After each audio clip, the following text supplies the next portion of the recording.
بسم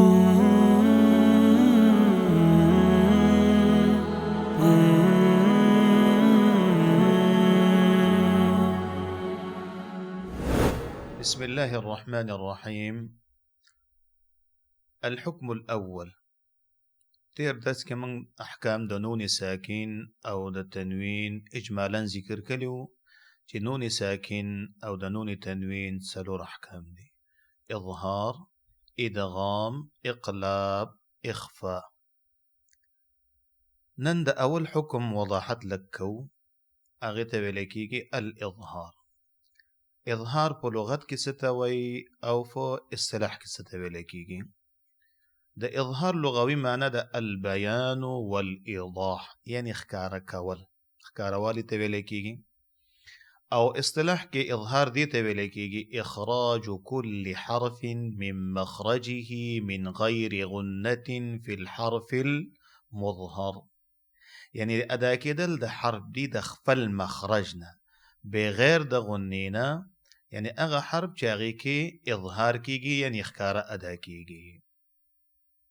مطلب ده دي تعريف ده قرا ده إظهار حلقي دي تبلكي أدا كدل ده نون ساكن دي ده نون تنوين دي دخفل مخرجنا فغير ده غنينا فغير ده ساكتينا فغير ده إخفانا بغير ده إدغامنا كده چه ده دي نون ساكن أو ده دي نون تنويننا ده دي شبق حروفو حلقيون يو حرف راشين وألتب بدا نون ساكن دا نون تنوين واضح أو خكار أداكيجي. حروف حلقي دي أغشبق دي همزها عين حا غين خا. لن خلاصي دادا قايدة دادا هركلا چه دا نون ساكن يا دا نون تنوين ورستا هذه شبق حروف ونشبق حروف دي حروف حلقي دي حروف إظهار وتا هم ولكيجي دا شبق حروف كم يو حرف راشي التبا إظهار كيجي معنى دا چه دا نون ساكن دا نون التنوين با خكار أدا كيجي. لك مثال: أعوذ بالله من الشيطان الرجيم.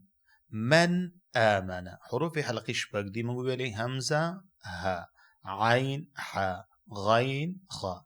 من آمن وسدانوني ساكن دي ورستتي همزة راغلي دا نو حكم دا دينوني ساكن دا دا چتبا دا واضح أدا كي اخكارا نبا پكي غنكي نبا پكي إخفاكي نبا پكي إدغامكي. من آمن يد تنوين مثال كفوا أحد دي واو باندي وس دو زبرونه دي دا دي تنوين نورستا همزة راغلي دا نو دلتا بادا نون التنوين تواضح أداكي كفوا أحد.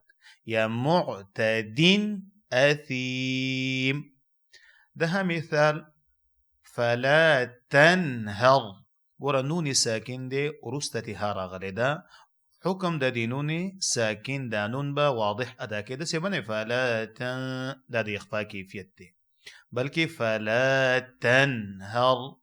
يا من هذا نوني ساكن دي ورستتي راغلي دا حكم دا دي نوني ساكن دا دي چه دلتبا إظهار كيجي.